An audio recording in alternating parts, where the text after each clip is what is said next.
SSLC ಪರೀಕ್ಷೆ ಫಲಿತಾಂಶ ಇಂದು ಪ್ರಕಟಗೊಂಡಿದ್ದು, ಹಾಸನ ನಗರದ ವಿಜಯ ಸ್ಕೂಲ್ನ ವಿದ್ಯಾರ್ಥಿ ಉತ್ಸವ್ ಪಾಟೀಲ್ 625ಕ್ಕೆ 625 ಅಂಕಗಳನ್ನು ಗಳಿಸಿ ರಾಜ್ಯಕ್ಕೆ ಪ್ರಥಮ ಸ್ಥಾನ ಪಡೆದಿದ್ದಾರೆ. ಡಿಟಿ ಪ್ರಕಾಶ್ ಮತ್ತು ಆಶಾರಾಣಿ ದಂಪತಿಯ ಪುತ್ರನಾದ ಉತ್ಸವ್ ಪಟೇಲ್ ತನ್ನ ಕಠಿಣ ಪರಿಶ್ರಮ ಮತ್ತು ಸಮರ್ಪಣೆಯಿಂದ ಈ ಅಪೂರ್ವ ಸಾಧನೆ ಮಾಡಿದ್ದಾರೆ. ಈ ಗೆಲುವು ಹಾಸನ ಜಿಲ್ಲೆಗೆ ಹೆಮ್ಮೆಯ ಕ್ಷಣವಾಗಿದ್ದು, ಶಿಕ್ಷಕರು, ಪೋಷಕರು ಹಾಗೂ ಸಹಪಾಠಿಗಳು ಉತ್ಸವ್ನ ಈ ಸಾಧನೆಯನ್ನು ಶ್ಲಾಘಿಸಿದ್ದಾರೆ. ವಿಜಯ ಸ್ಕೂಲ್ನ ಆಡಳಿತ ಮಂಡಳಿಯು ಉತ್ಸವ್ನ ಈ ಸಾಧನೆಗೆ ಅಭಿನಂದನೆ ಸಲ್ಲಿಸಿದ್ದಾರೆ. ವಿಜಯ ಸ್ಕೂಲಲ್ಲಿ ಓದಿರೋದು. ಸ್ಕೂಲಲ್ಲಿ ನಮಗೆ ಫಸ್ಟಿಂದನೂ ಹೆಲ್ಪ್ ಮಾಡ್ತಿದ್ರು. ನಮಗೆ ಸಿಲೆಬಸ್ ಬೇಗನೆ ಕಂಪ್ಲೀಟ್ ಆದ್ರಿಂದ ನನಗೆ ಓದೋಕ್ಕೆ ಹೆಲ್ಪ್ ಆಯಿತು. ಪ್ರಿಪ್ರೇಟ್ರೀಸ್ ಕಂಡಕ್ಟ್ ಮಾಡಿದರು. ಪ್ರಿಪ್ರೇಟ್ರೀಸಲ್ಲೆಲ್ಲ ಒಳ್ಳೆ ಮಾರ್ಕ್ಸ್ ಬಂದಾಗ ಕಾನ್ಫಿಡೆನ್ಸ್ ಜಾಸ್ತಿ ಇತ್ತು. ಆಮೇಲೆ ಮಾಡ್ತೀನಿ ಅಂತ ಹೋಪ್ ಇತ್ತು. ಪೇರೆಂಟ್ಸ್ ಎಲ್ಲ ಸಪೋರ್ಟ್ ಮಾಡ್ತಿದ್ರು ಮನೆಯಲ್ಲಿ. ಸ್ಟಡಿ ಟೈಮಲ್ಲೆಲ್ಲ ನನಗೆ ಕಂಫರ್ಟ್ ಆಗೋ ಥರ ಓದೋಕ್ಕೆ ಹೆಲ್ಪ್ ಮಾಡಿದ್ರು. ಆಮೇಲೆ ಡೌಟ್ಸ್ ಎಲ್ಲ ಇದ್ದರೆ ಟೀಚರ್ಸು ಕೇಳಿ ಅಂತ ಹೇಳ್ಬಿಟ್ಟು ನಮಗೆ ಕಾನ್ಫಿಡೆನ್ಸ್ ಕೊಟ್ಟಿದ್ರು. ಆಮೇಲೆ ಸ್ಕೂಲಲ್ಲಿ ಸಖತ್ತು ಹೆಲ್ಪ್ ಮಾಡಿದ್ರು. ಆಮೇಲೆ ನಮ್ಮನ್ನು ಮೋಟಿವೇಟ್ ಮಾಡಿದ್ರು, ಮಾರ್ಕ್ಸ್ ಬೇಕು, ಆಮೇಲೆ ಓದಬೇಕು ಅಂತ. ಆಮೇಲೆ ನಮಗೆ ನಾನು ರಿಸಲ್ಟ್ ಬಗ್ಗೆ ಜಾಸ್ತಿ ಯೋಚನೆ ಮಾಡಲಿಲ್ಲ. ಜಸ್ಟ್ ನನ್ನ ವರ್ಕ್ ಏನಿದೆ ಅದನ್ನು ಮಾಡ್ತಿದ್ದೆ. ಆಮೇಲೆ ಡೈಲಿ 3 to 4 hours ಓದ್ತಿದ್ದೆ. ಆಮೇಲೆ ಸ್ಕೂಲಲ್ಲೆಲ್ಲ ಸ್ಟಡಿ ಟೈಮಲ್ಲಿ ಟೈಮ್ ವೇಸ್ಟ್ ಮಾಡ್ತಿರ್ಲಿಲ್ಲ. ಡೌಟ್ಸ್ ಇದ್ದರೆ ಡೌಟ್ಸ್ ಕ್ಲಿಯರ್ ಮಾಡ್ತಿದ್ದೆ. ಆಮೇಲೆ ಇದು ನಮ್ಮ ವರ್ಕ್ ಏನಿತ್ತು ಮ್ಯಾಥ್ಸ್, ಫಿಸಿಕ್ಸ್ ಎಲ್ಲ ಅದನ್ನೆಲ್ಲ ಕಂಪ್ಲೀಟ್ ಮಾಡ್ತಿದ್ದೆ. ಯಾವುದನ್ನು ಡಿಲೇ ಮಾಡ್ತಿಲ್ಲ, ಪೋಸ್ಟ್ಪೋನ್ ಮಾಡ್ತಿರ್ಲಿಲ್ಲ ಓದೋದನ್ನು. ಟೈಮ್ ಟೇಬಲ್ ಫಾಲೋ ಮಾಡ್ತಿದ್ದೆ. ಹೌದು, ಅಂದ್ಕೊಂಡಿದ್ದೆ. ಕಾನ್ಫಿಡೆನ್ಸ್ ಇತ್ತು ಬರುತ್ತೆ ಔಟ್ ಆಫ್ ಔಟ್ ಅಂತ. ಪೇರೆಂಟ್ಸಿಗೆ ಹೇಳಿದ್ದೆ ಬರ್ಬೋದು ಔಟ್ ಆಫ್ ಔಟ್ 625 ಅಂತ ಹೇಳಿದ್ದೆ.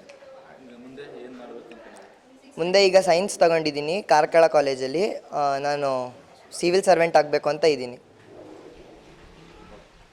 ಪಟ್ಟಿದ್ದಾನೆ. ನಮ್ಮನ್ನು ಯಾರನ್ನು ಕೇಳ್ದೇನೆ, ನಮ್ಮಿಂದ ಯಾವುದು ರಿಸ್ಟ್ರಿಕ್ಷನ್ಸ್ ಇರಲಿಲ್ಲ. ತುಂಬ ನೀಟಾಗಿ ಓದ್ಕೊಂಡು ತುಂಬ ಸ್ಕೋರ್ ತಂದು ಶಾಲೆಗೆ, ತಂದೆ ತಾಯಿಗೆ ಉತ್ತಮ ಹೆಸರು ತಂದಿದ್ದಾನೆ. ಅವನಿಗೆ ಮುಂದಿನ ಭವಿಷ್ಯ ಒಳ್ಳೆಯದಾಗಿರಲಿ ಅಂತ ಹಾರೈಸ್ತೀನಿ. ನಾನು ಅವನು ಏನು ಎಜುಕೇಷನ್ ಸೆಲೆಕ್ಷನ್ ಮಾಡ್ಕೋತಾನೋ ಆ ಸೆಲೆಕ್ಷನ್ಗೆ ನನ್ನ ಅಭೂತಪೂರ್ವವಾದ ಬೆಂಬಲ ಇರುತ್ತೆ ಯಾವಾಗಲೂ. ರಾಜ್ಯಕ್ಕೆ ಪ್ರಥಮ ಬಂದಿರೋದು ನನಗೆ ತುಂಬಾ ಖುಷಿ ಕೊಡ್ತಾ ಇದೆ. ನನ್ನ ಜೀವನದ ಅತ್ಯಂತ ಸಿಹಿ ಸುದ್ದಿ ಅಂತ ತಿಳ್ಸೋಕ್ಕೆ ಇಷ್ಟಪಡ್ತೀನಿ. ಇದೆ ನನ್ನ ಮಗನ ಬಗ್ಗೆ. ಅವನು ಯಾವತ್ತೂ ಅಷ್ಟೇ ನನ್ನ ಮಾತು ನಾವೇನೇ ಹೇಳಿದ್ರು ಅದನ್ನು ಫಾಲೋ ಮಾಡ್ತಿದ್ದ. ಓದೋದು ಅಷ್ಟೇ. ನಾನು ಓದ್ಕೋ ಅಂತ ಹೇಳಿದ್ರು ಅವನು ಯಾವುದನ್ನು ನಾನು ಓದ್ಕೊತ ಹೇಳೋದು ನಮ್ಮ ಹತ್ರ ಹೇಳಿಸ್ಕೊತಾನೆ ಇರಲಿಲ್ಲ. ಅವನದೇನಿದೆ ಅವ್ನು ಓದ್ಕೊಳ್ಳೋನು ನೀಟಾಗಿ. ಸ್ಕೂಲಲ್ಲಂತೂ ತುಂಬ ಟೀಚರ್ಸ್ಗಳು ಸಪೋರ್ಟಿವ್ ಆಗಿದ್ದರು. ಏನಾದರೂ ಇದ್ದರೆ ಆವಾಗಲೇ ನಾನು ಹೇಳ್ತಿದ್ದೆ ಟೀಚರ್ಸ್ಗಳ ಹತ್ರ ಕೇಳ್ಕೊ, ಡೌಟ್ ಕ್ಲಿಯರ್ ಮಾಡ್ಕೊ ಅಂತ. ಹಾಗೆ ಮಾಡ್ಕೊಂಡು ಅವ್ನು ನೀಟಾಗಿ ಅವ್ನು ಓದ್ಕೊಳ್ಳೋ, ನಮ್ಮ ಹತ್ರ ಹೇಳಿಸ್ಕೊತಾನೆ ಇರಲಿಲ್ಲ. ಇವಾಗಿಂದಲ್ಲ, ಅವನು ಚಿಕ್ಕದ್ರಿಂದನೂ ಅದೇ ಥರ ಓದ್ಕೊಂಡು ಬಂದಿದ್ದಾನೆ. ನಮ್ಗೆ ಹೋಪ್ ಇತ್ತು ಅವ್ನು 625 ತೆಗಿತಾನೆ ಅಂತ ಹೋಪ್ ಇತ್ತು. ತೆಗೆದಿದ್ದಾನೆ. ನಮ್ಗೆ ಭಾಳ ಹೆಮ್ಮೆ ಇದೆ ನನ್ನ ಮಗನ ಬಗ್ಗೆ. ಹಾಂ, ಡೈಲಿ ಸ್ಪೋರ್ಟ್ಸ್ಗೆ ಫ್ರೆಂಡ್ಸ್ ಎಲ್ಲರೂ ಹೋಗ್ತಿದ್ರು. ಸ್ಕೂಲಲ್ಲೂ ವಿಜಯ ಸ್ಕೂಲಲ್ಲಿ ಸ್ಪೋರ್ಟ್ಸ್ಗೂ ಜಾಸ್ತಿ ಪ್ರಾಮುಖ್ಯತೆ ಕೊಡ್ತಾರೆ. ಅಲ್ಲೂ ಅವ್ನು ಆಟ ಆಡ್ಕೊಂಡು ಮಾಡ್ಕೊಂಡು ಇದು ಮಾಡ್ತಾಯಿದ್ದ. ಅರ್ಲಿ ಮಾರ್ನಿಂಗು ಜಾಸ್ತಿ ಓದ್ತಿದ್ದ. ಅರ್ಲಿ ಮಾರ್ನಿಂಗಲ್ಲಿ ತುಂಬ ಓದ್ತಾ ಇದ್ದ. ಮತ್ತು ನೈಟ್ ಸ್ವಲ್ಪ ಕಮ್ಮಿ. ಸ್ಕೂಲಿಂದ ಇಲ್ಲಿ ಸ್ಕೂಲ್ ಮುಗಿಸ್ಕೊಂಡು ಸ್ಕೂಲಲ್ಲಿ ಓದಿಸಿರೋರು ಮತ್ತು ಆಟ ಎಲ್ಲ ಆಡ್ಕೊಂಡು ಬಂದು ಮನೇಲಿ ಸ್ವಲ್ಪ ಏನಾದರೂ ರೈಟಿಂಗ್ ಏನಾರು ಇದ್ದರೆ ಮಾಡ್ತಿದ್ದ. ಮತ್ತು ಓದೋದೆಲ್ಲ ಬೆಳಗ್ಗೆ ಹೊತ್ತೇ ಮಾಡ್ತಾಯಿದ್ದ. ಪ್ರಿಯ ವಿದ್ಯಾರ್ಥಿಗಳೇ, ಮಾರ್ಚ್ ಮತ್ತು ಏಪ್ರಿಲ್ ಮಾಹೆಯಲ್ಲಿ ನಡೆದಂತಹ SSLC ವಾರ್ಷಿಕ ಪರೀಕ್ಷೆಯಲ್ಲಿ ಉತ್ತಮ ಫಲಿತಾಂಶವನ್ನು ಪಡೆದಂತಹ ಮತ್ತು ನಿಮ್ಮ ಕೈಲಾದಂತಹ ಸಾಧನೆ ಮಾಡಿದಂಥ ಎಲ್ಲ ವಿದ್ಯಾರ್ಥಿಗಳಿಗೂ ನಾನು ಶುಭಾಶಯಗಳನ್ನು ಹೇಳಲು ಇಚ್ಛಿಸುತ್ತೇನೆ. ನಮ್ಮ ಶಾಲೆಯ ಮಾರ್ಚ್ ಮತ್ತು ಏಪ್ರಿಲ್ ಮಾಹೆಯಲ್ಲಿ ನಡೆದ SSLC ವಾರ್ಷಿಕ ಪರೀಕ್ಷೆಯಲ್ಲಿ ಒಟ್ಟು 148 ವಿದ್ಯಾರ್ಥಿಗಳು ಪರೀಕ್ಷೆಯನ್ನು ತೆಗೆದುಕೊಂಡಿದ್ದರು. ಅದರಲ್ಲಿ 148 ವಿದ್ಯಾರ್ಥಿಗಳು ತೇರ್ಗಡೆಯಾಗಿ 100% ಫಲಿತಾಂಶವನ್ನು ನಮ್ಮ ಶಾಲೆಗೆ ನೀಡಿರ್ತಾರೆ. ಅದರಲ್ಲಿ ಉತ್ಸವ್ ಪಟೇಲ್ 625ಕ್ಕೆ 625 ಅಂಕಗಳನ್ನು ಪಡೆದು ರಾಜ್ಯಕ್ಕೆ ಪ್ರಥಮ ಸ್ಥಾನವನ್ನು ಪಡೆದು ನಮ್ಮ ಶಾಲೆಗೆ ಹೆಮ್ಮೆ ಮತ್ತು ಕೀರ್ತಿಯನ್ನು ತಂದಿರುತ್ತಾನೆ. ಆತನಿಗೆ ವೈಯಕ್ತಿಕವಾಗಿ ಮತ್ತು ಆತನ ಪೋಷಕರಿಗೂ ಕೂಡ ವೈಯಕ್ತಿಕವಾಗಿ ಶಾಲಾ ಆಡಳಿತ ಮಂಡಳಿ ಮತ್ತು ಶಾಲೆಯ ಎಲ್ಲರ ಪರವಾಗಿ ಹೃತ್ಪೂರ್ವಕವಾದ ಅಭಿನಂದನೆಗಳನ್ನು ತಿಳಿಸ್ತೇನೆ.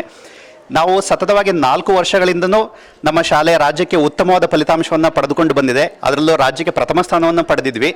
ಈ ವರ್ಷ ಆ ಒಂದು ಸ್ಥಾನವನ್ನು ಉತ್ಸವ್ ಪಟೇಲ್ ಪಡೆದಿರುವಂಥದ್ದು ಇನ್ನೂ ನಮಗೆ ಹೆಚ್ಚಿನ ಒಂದು ಸಂತೋಷವನ್ನು ತಂದುಕೊಟ್ಟಿದೆ. ಒಟ್ಟು 148 ವಿದ್ಯಾರ್ಥಿಗಳಲ್ಲಿ ಮೊದಲ 10 ಸ್ಥಾನಗಳನ್ನು ನಮ್ಮ ಶಾಲೆಯ 15 ವಿದ್ಯಾರ್ಥಿಗಳು ಪಡೆದುಕೊಂಡಿರುತ್ತಾರೆ. 130ಕ್ಕೆ 100 ಅಂಕಗಳನ್ನು ನಾವು ಪಡೆದುಕೊಂಡಿದ್ದೀವಿ. ಸೊ ಈ ಎಲ್ಲ ವಿದ್ಯಾರ್ಥಿಗಳಿಗೂ ನಾವು ಶಾಲೆಯ ಆಡಳಿತ ಮಂಡಳಿ, ವೈಯಕ್ತಿಕವಾಗಿ ಮತ್ತು ಶಿಕ್ಷಕರ ಪರವಾಗಿ ಹೃತ್ಪೂರ್ವಕವಾದ ಅಭಿನಂದನೆಗಳನ್ನು ತಿಳಿಸ್ತೇನೆ. ಇನ್ನು ಉತ್ಸವ್ ಪಟೇಲ್ ಪರವಾಗಿ ಮಾತಾಡೋದಾದರೆ, ಆತ ಈ ವರ್ಷದಲ್ಲಿ ಹಲವಾರು ಸಾರಿ ಅನಾರೋಗ್ಯಕ್ಕೆ ಒಳಗಾಗಿದ್ರೂ ಕೂಡ ನಾನು ಏನಾದರೂ ಒಂದು ಸಾಧಿಸಲೇಬೇಕು ಅನ್ನೋ ಒಂದು ಛಲದೊಂದಿಗೆ ಹೆಚ್ಚಿನ ವ್ಯಾಸಂಗವನ್ನು ಮಾಡಿದ್ದಾನೆ. ಆತನೊಂದಿಗೆ ಇನ್ನೂ ಹಲವಾರು ವಿದ್ಯಾರ್ಥಿಗಳಿದ್ದಾರೆ. ಸೊ ನಾವು ಮುಂದಿನ ಒಂದು ರಿವ್ಯಾಲ್ಯೂಯೇಷನ್ನಲ್ಲಿ ಇನ್ನೂ 4-5 ಮಕ್ಕಳು 625ಕ್ಕೆ 625 ಅಂಕಗಳನ್ನು ಪಡೆದುಕೊಳ್ತಾರೆ ಅಂತ ನಾವು ಅಂದ್ಕೊಂಡಿದ್ದೀವಿ. ಸೊ ಈ ಎಲ್ಲ ಒಂದು ಸಾಧನೆಗೆ ನಮಗೆ ಹೆಚ್ಚಿನ ಪ್ರೋತ್ಸಾಹವನ್ನು ನೀಡಿದಂತಹ ಶಾಲಾ ಆಡಳಿತ ಮಂಡಳಿ, ಶಿಕ್ಷಕರು ಮತ್ತು ನಮ್ಮ ನೆಚ್ಚಿನ ಪೋಷಕರು ಹಾಗೂ ಎಲ್ಲ ವಿದ್ಯಾರ್ಥಿಗಳ ಪರಿಶ್ರಮಕ್ಕೆ ನಾನು ಆಭಾರಿಯಾಗಿರುತ್ತೇನೆ. ಅವರಿಗೆಲ್ಲರಿಗೂ ಮತ್ತೊಮ್ಮೆ ಶುಭಾಶಯಗಳು, ಧನ್ಯವಾದಗಳು. ನಮ್ಮ ಶಾಲೆ ರಿಸಲ್ಟ್ಸ್ ಈ ವರ್ಷ ತುಂಬ ಚೆನ್ನಾಗಿ ಬಂದಿದೆ ಆ್ಯಂಡ್ ಸತತವಾಗಿ ನಾವು ಫಲಿತಾಂಶಗಳನ್ನ ಕೊಡ್ತಾ ಬಂದಿದ್ದೀವಿ. ಇನ್ನೊಂದು ಹೆಮ್ಮೆಯ ವಿಚಾರ ಏನಂತ ಅಂದರೆ ನಮ್ಮ ಮಕ್ಕಳು ಅಕಾಡೆಮಿಕ್ಸ್ ಜೊತೆಗೆ research, community services, public speaking ಮತ್ತು ಎಲ್ಲ ಕ್ವಿಝ್, ಸೈನ್ಸ್ ಆ್ಯಕ್ಟಿವಿಟೀಸಲ್ಲಿ ತುಂಬ ಪ್ರೊಆಕ್ಟಿವ್ ಆಗಿ ಕಾಂಟ್ರಿಬ್ಯೂಷನ್ಸ್ ಆ್ಯಂಡ್ ಪಾರ್ಟಿಸಿಪೇಷನ್ ಮಾಡಿದ್ದಾರೆ. ಸೊ ನಮ್ಮ ವಿಜಯ ಶಾಲೆಯ ಎಲ್ಲರ ಆಶಯ ಏನಂತ ಅಂದರೆ ನಮ್ಮ ಮಕ್ಕಳು ಲೈಫ್ ಲಾಂಗ್ ಲರ್ನರ್ಸ್ ಆಗಬೇಕು ಅಂತ, ನಮ್ಮ ದೇಶಕ್ಕೆ ಮತ್ತು ನಮ್ಮ ಪ್ಲ್ಯಾನೆಟ್, ನಮ್ಮ ಮದರ್ ಅರ್ತ್ಗೆ ಒಳ್ಳೆ ರೀತಿಯಲ್ಲಿ ಕಾಂಟ್ರಿಬ್ಯೂಟ್ ಮಾಡಬೇಕು ಅಂತ ನಾವೆಲ್ಲರಿಗೂ ಆಶಿಸ್ತೇವೆ. ಧನ್ಯವಾದಗಳು.